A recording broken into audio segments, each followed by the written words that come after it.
Hello students, આપણે last લેક્ચરમાં વાત કરી હતી ગોઠવણીની એક પરમાણ્વીય ત્રિપરિમાણ્વીય ગોઠવણી કેવી હોય છે એ બરાબર છે.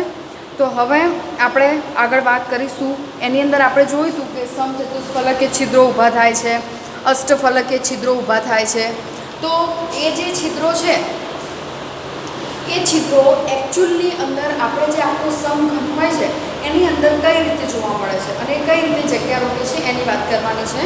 તો આપણને ખબર છે કે આપણે યાદ હોય તો કે પરમાણુના બધા કયા કોષની અંદર કેટલા પરમાણુ હોય છે આખી આપણે કેલ્ક્યુલેશન કરી હતી કે ભાઈ સાદો ઘન હોય તો એની અંદર પરમાણુની સંખ્યા કેટલી હોય તો કે 1 હોય, બરાબર.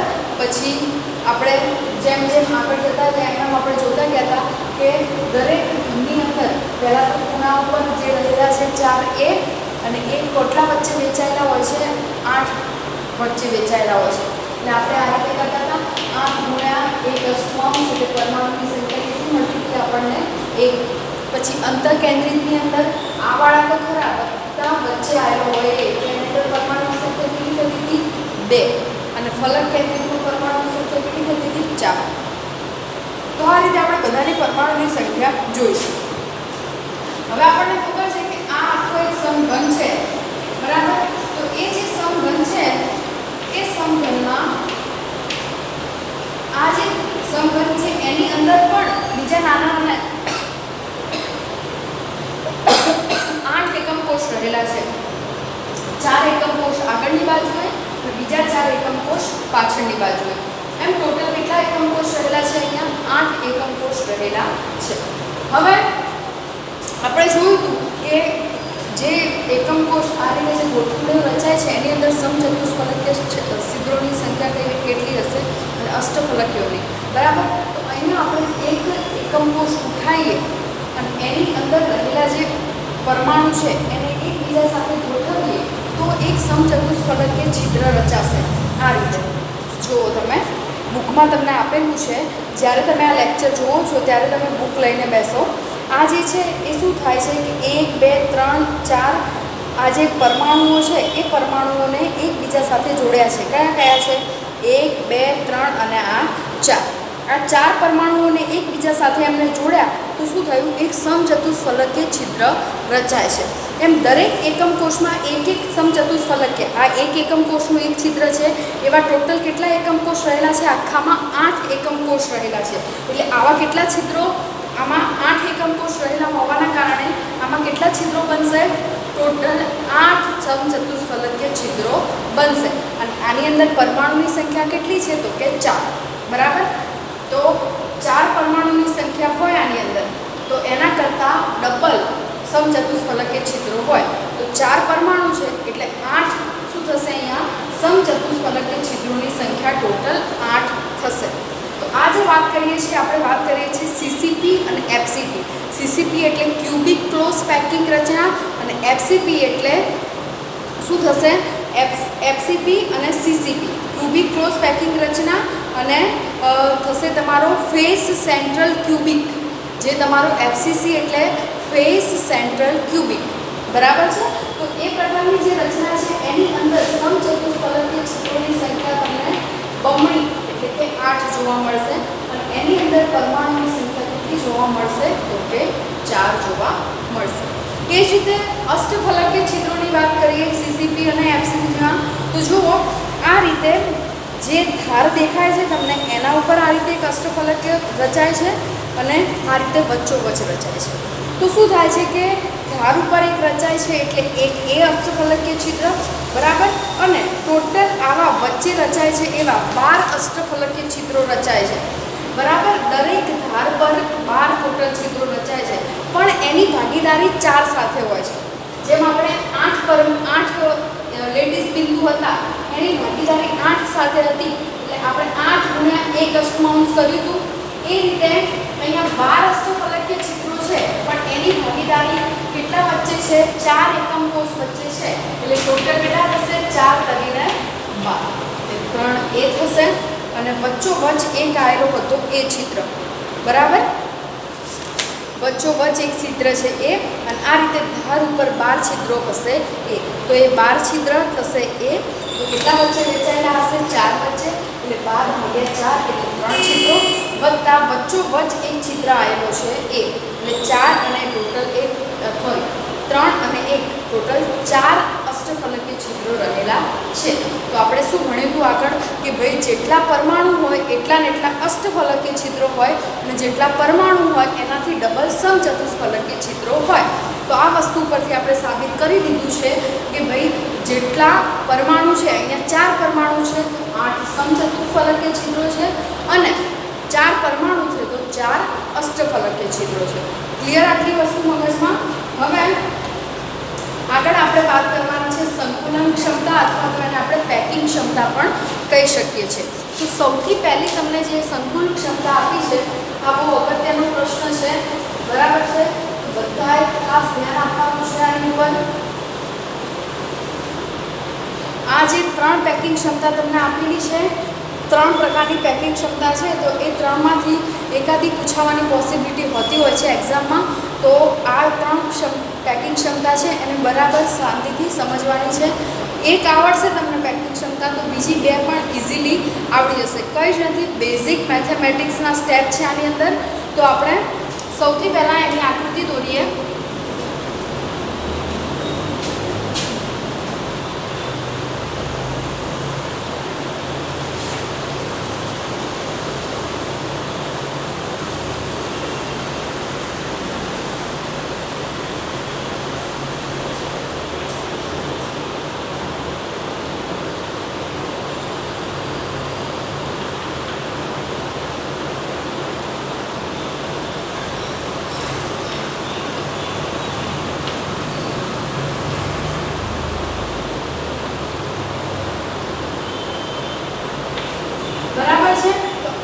સમઘન છે એના ઉપર આપણે નામ આપીએ છીએ A, B, C અને D.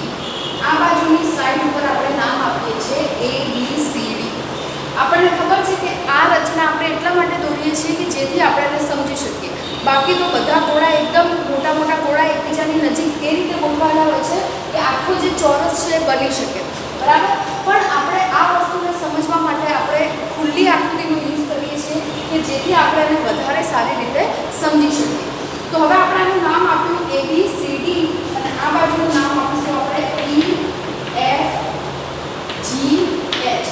પણ આ સાઈડની આપણે કોઈ ખાસ જરૂર નથી. આ બાજુની કેલ્ક્યુલેશન આપણે સમજીશું તો આપણને આખા એકમ કોષની જે પેકિંગ ક્ષમતા ઇન ધ સેન્સ કે એની અંદર ગોળાઓ વડે કેટલી જગ્યા રોકાયેલી છે એને એની પેકિંગ ક્ષમતા કહેવાય. કારણ કે ગોળાઓ ગમે ત્યાં ફિટ ગોઠવાશે એકબીજાથી નજીક તેમ છતાં એ ગોળાની વચ્ચે ક્યાંક ને ક્યાંક જગ્યાઓ રહી ગઈ હશે.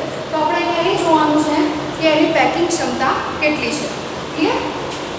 તો જુઓ તમને અહીંયા એક ડોટેડ લાઈન બતાવી છે.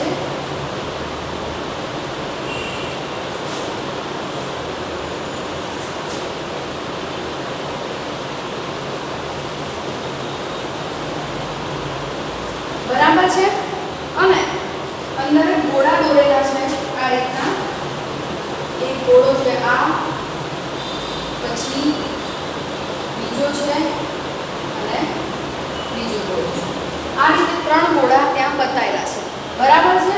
તો તમે અહીંયા જોઈ શકો છો કે એ જગ્યા ઉપર ગોળા આ પ્રમાણે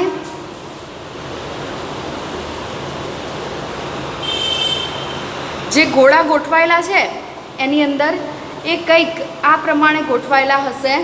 બરાબર છે? તો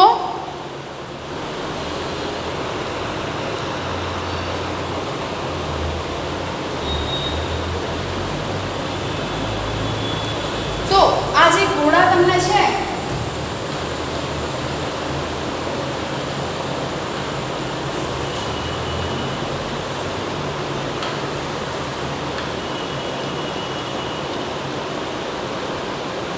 આ રીતે એની અંદર ગોઠવાયેલા હશે.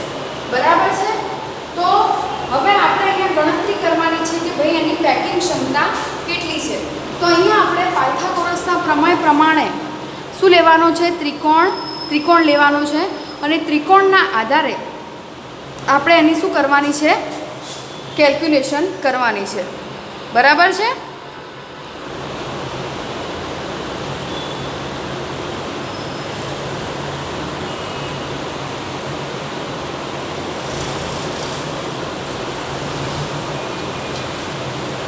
જુઓ અહીંયા શું થશે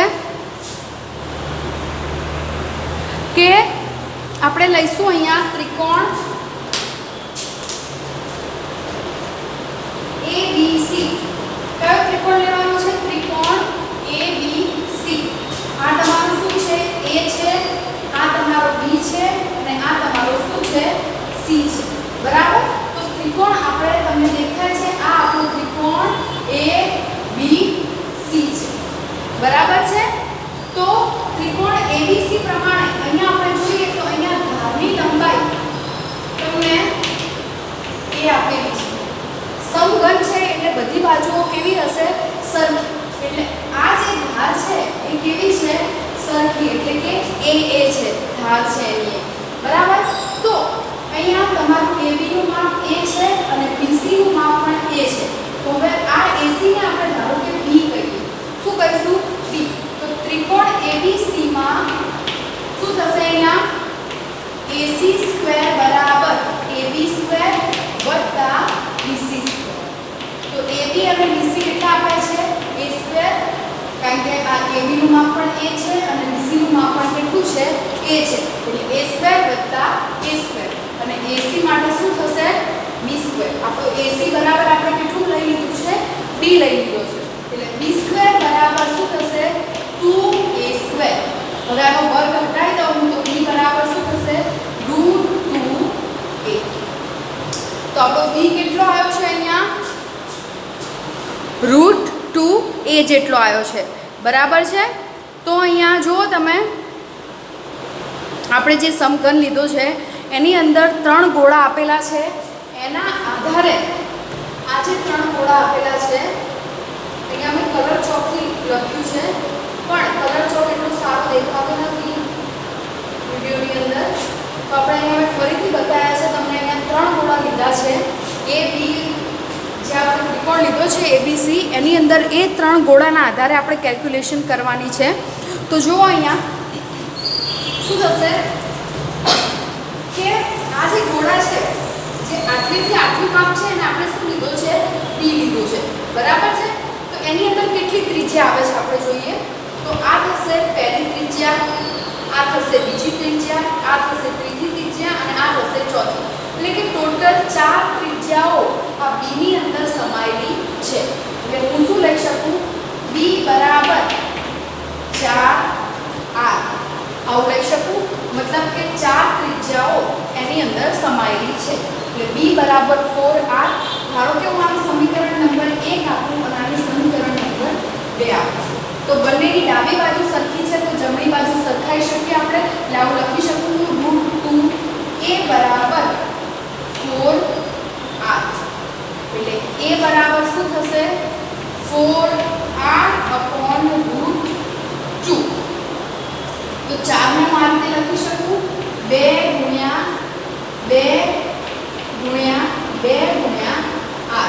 આપણને ખબર છે કે 2 ને છે 2 વખત √2 લખી શકાય. તો હું કેમ એવું લખ્યું છે કે જેથી હું નીચેનો જે √2 છે એને એકબીજા સાથે કેન્સલ આઉટ કરી શકું એટલા માટે. તો આપણને A બરાબર શું મળવાનું છે? અહીંયા 2√2R. આ મને શું મળ્યો? આપણો A મળ્યો. હવે મારે R શોધવો હોય તો શું થશે? R બરાબર શું થશે? A/2√2. તો ધારો કે મને આ મળ્યો સમીકરણ નંબર 3. R બરાબર A/√2. હવે અહીંયા ગોળાની સંખ્યા કેટલી છે? 3 છે. હવે એક ગોળો હોય તો એને શું લખી શકાય? 4/5R ઘન. તો એક ગોળા માટેની જે ત્રિજ્યા છે, એક ગોળા માટેની જે કદ છે એ કેટલું થશે? તો કે એક ગોળાનું કદ બરાબર 4/5R ઘન. તો અહીંયા આપણે કેટલા ગોળા લીધા છે? સીસીપી રચનામાં દરેક એકમ કોષે કેટલા ગોળા હોય છે? 4 ગોળા હોય છે પર એકમ કોષ. બરાબર? એટલા માટે આપણે અહીંયા જે ગણતરી કરવાની છે એ કેટલા ગોળા માટે કરવાની છે? તો કે 4 ગોળા માટે કરવાની છે. આપણી પાસે એક એકમ કોષ હશે. આપણે સાદો ઘન જોયો હતો. બરાબર? તો દરેક જે એકમ કોષ જોઈએ તો એક એકમ કોષની અંદર કેટલા ગોળા હોય? 4 ગોળા રહેલા હોય, બરાબર છે. તો અહીંયા સીસીપી એટલે આપણે સાદો એકમ કોષ જ ગણો, આપણે સાદો સમઘન ગણો. તો આની અંદર પણ આપણને ખબર છે 8 એકમ કોષ રહેલા છે અને દરેક એકમ કોષ પાસે 4 પરમાણુ 4 રહેલા હોય છે ગોળા, બરાબર. તો અહીંયા એક ગોળાનું કદ 4/3 પાઈ r ઘન હોય તો 4 ગોળાનું કેટલું? તો આને શું કરવાનું? આપણે 4 વડે ગુણી દેવાનું, બરાબર છે. તો અહીંયા ગોળાનું કદ શું થશે? અહીંયા 4 × 4/3 પાઈ r ઘન. બીજું આ શું છે? આપણો સમઘન છે. તો સમઘનનું કદ શું થાય? લંબાઈ ગુણ્યા લંબાઈ ગુણ્યા લંબાઈ, બરાબર છે. તો અહીંયા લંબાઈ આપણે a લીધી છે એટલે શું થશે? a ગુણ્યા a ગુણ્યા a. એટલે સમઘનનું કદ કેટલું થવાનું? એટલે કે એકમ કોષનું કદ થશે a ઘન જેટલું. હવે આપણે પેકિંગ ક્ષમતાનું સૂત્ર મૂકીએ. પેકિંગ ક્ષમતા બરાબર શું છે તમારું પેકિંગ ક્ષમતાનું સૂત્ર? કે એક કોષમાંના 4 ગોળાથી રોકાયેલું કદ. એટલે શું થશે? આ 4 × 4/3 પાઈ r ઘન ગુણ્યા 100 ભાગ્યા શું થશે તમારું? એકમ કોષનું કુલ કદ. એટલે એકમ કોષનું કુલ કદ એટલે આ થશે a ઘન, અને a ઘનનું સૂત્ર મને શું મળ્યું છે? 2√2r. એટલે શું થશે? ગુણ્યા 2√2r, પણ એનું શું થશે? ઘન થશે, બરાબર છે. તો શું થશે? અહીંયા જુઓ તમે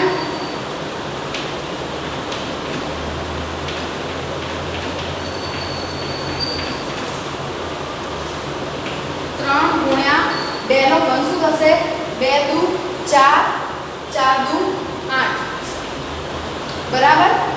હવે આનો શું થશે? ગુણ્યા 2√2 ગુણ્યા r ઘન. r ઘન શું થઈ જશે? ઉડી જશે, બરાબર છે. અહીંયા શું થવાનું? 4 દુ 8, બરાબર છે. અને અહીંયા 2 દુ 4 આ પણ કેન્સલ આઉટ થઈ જશે. હવે આપણી પાસે જેટલી વસ્તુ બધી છે એ બધી વસ્તુનું તમે સાદું રૂપ આપશો, બરાબર છે. તો આપણને જે મળશે કિંમત એ કેટલી મળશે? અહીંયા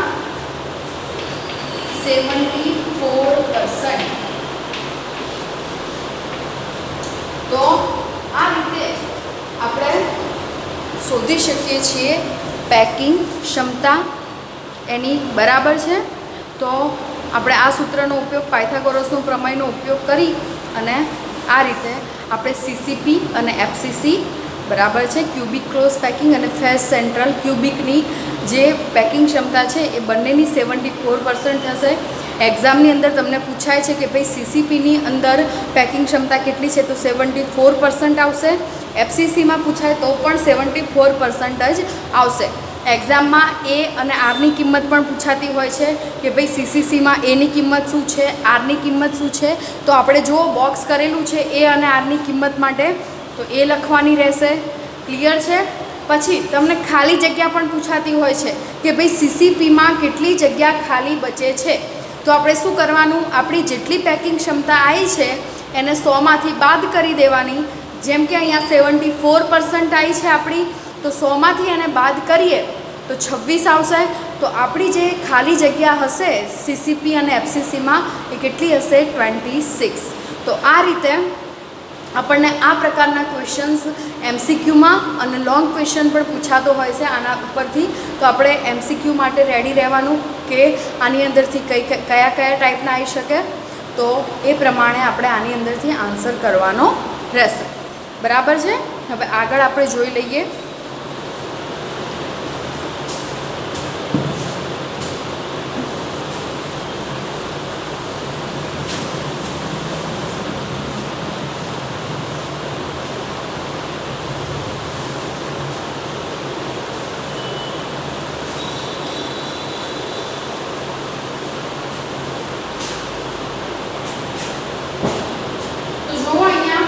અંતરકેન્દ્રિત માટે આપી છે. અંતરકેન્દ્રિતમાં શું હશે?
EFD એટલે એક આ ત્રિકોણ લેવાનો છે આપણે અને એક આ ત્રિકોણ લેવાનો છે. તો અહીંયા ધારની લંબાઈ a થશે, અહીંયા પણ ધારની લંબાઈ a અને અહીંયા પણ ધારની લંબાઈ a થશે. અહીંયા જે આ લંબાઈ છે એને આપણે b નામ આપીશું અને આ લંબાઈ છે એને કયું નામ આપીશું? c. બરાબર છે? તો આ પ્રમાણે આપણે બે ત્રિકોણ ઉપરથી અહીંયા આપણે શું શોધવાનું રહેશે? આની પેકિંગ ક્ષમતા. બીજું અહીંયા ત્રણ ગોળાઓ આપેલા છે આપણને કંઈક આ રીતે ગોળો 1, ગોળો 2 અને ગોળો 3. બરાબર છે? તો આ રીતે આ એની ત્રિજ્યા થશે. બરાબર છે? તો આપણે ત્રણ ગોળાને અલગથી અહીંયા દર્શાવીએ. ગોળો 1, ગોળો 2 અને ગોળો 3. બરાબર છે? તો અહીંયા આની ત્રિજ્યા કેટલી થશે? 1, 2, 3 અને 4. 1, 2, 3 અને 4 ત્રિજ્યા થશે. અહીંયા જે ગોળાના સેન્ટરમાં જે છે ત્રિજ્યા, ત્યાં આપણો બિંદુ A રહેલું છે અને આ બાજુ જ્યાં બીજો ગોળો પૂરો થાય ત્યાં એના કેન્દ્ર ઉપર F રહેલું છે. એટલે આ રીતે પહેલો ગોળો છે એના કેન્દ્ર ઉપર A અને બીજા છેલ્લા ગોળાના કેન્દ્ર ઉપર AF.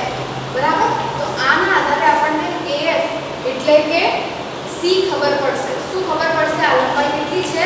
C જેટલી લીધેલી છે આપણે. તો આ રીતે આપણને ખબર પડશે એના આધારે.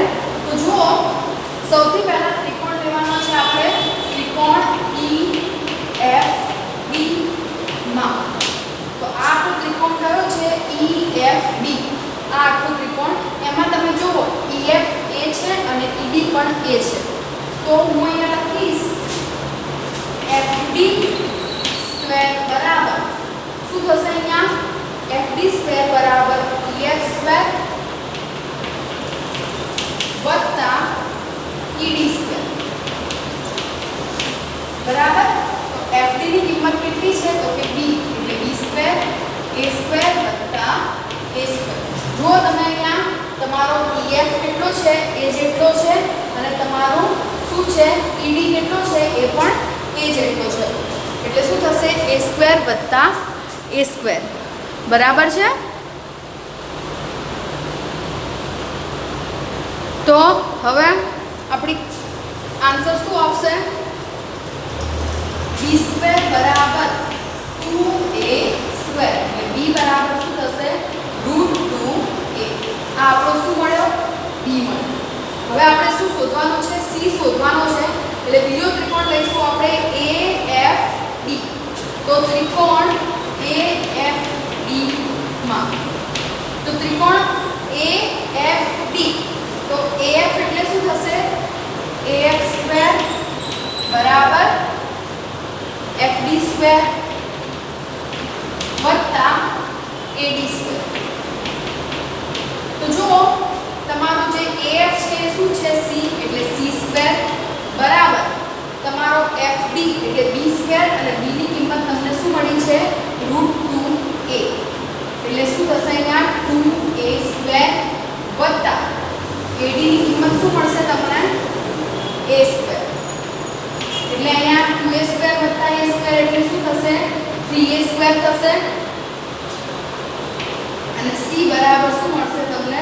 √3A. આ તમારી C ની કિંમત મળી. હવે આના પ્રમાણે આપણે C ની કિંમત લઈએ તો આ કેટલા આ છે? 1, 2, 3 અને 4 ત્રિજ્યા રહેલી છે એમાં. એટલે હું લખી શકું કે C બરાબર 4R. બરાબર? તો આ બંનેની ડાબી બાજુ સરખી છે તો એની જમણી બાજુ પણ સરખી થાય. એટલે શું લખીશું? √3A બરાબર 4R. શું મળશે મને કિંમત? √3A બરાબર 4R મળશે. હવે હું A ને કરતા કરું તો શું મળશે મને?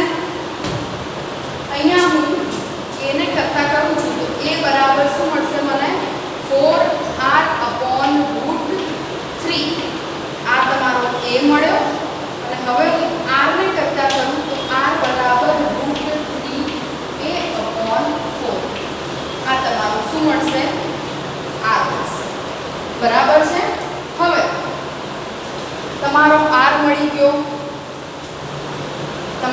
એ મળી ગયો. હવે આપણે પેકિંગ ક્ષમતાનું શું મૂકીશું? સૂત્ર. તો પેકિંગ ક્ષમતાના સૂત્ર માટે શું આવશે? પેકિંગ ક્ષમતા બરાબર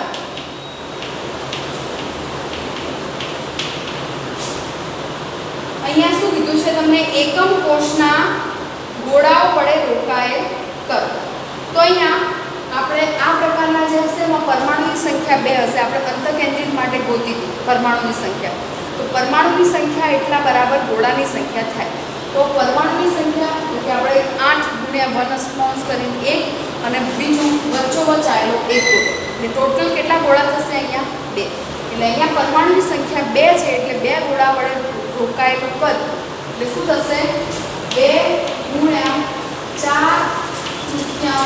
4/5r3 × 100 શું થશે? અહીંયા આપણો a ઘન. તો a ઘન આપણને અહીંયા a ની કિંમત કેટલી મળી છે? 4r/√3. તો અહીંયા શું થશે? આપણો 4/5r એનો ઘન બરાબર છે. આ રીતે આપણને એની કિંમત આપણે મૂકવાની છે અને આનું આપણે સાદું રૂપ આપીશું એટલે આપણને શું મળશે? એની પેકિંગ ક્ષમતા 64% મળશે. બરાબર છે? સોરી 68%. તો આ રીતે આપણે પેકિંગ ક્ષમતા શોધવાની છે. પહેલી આપણે પેકિંગ ક્ષમતા જોઈ એ શેની જોઈ? આપણે HCP અને CCPની પેકિંગ ક્ષમતા જોઈ. તો એમાં આપણને 74% મળ્યા હતા, આમાં 68% મળે છે. બરાબર છે? તો આપણે આને સારી રીતે સમજવાનું છે અને એમાં જે પ્રમાણે ક્વેશ્ચન મેં તમને કીધા એ જ પ્રમાણે આમાં પણ પૂછાવાની પોસિબિલિટી છે. તો આજે આપણે આટલું રાખીશું. બીજું આપણે નેક્સ્ટ લેક્ચરમાં જોઈશું.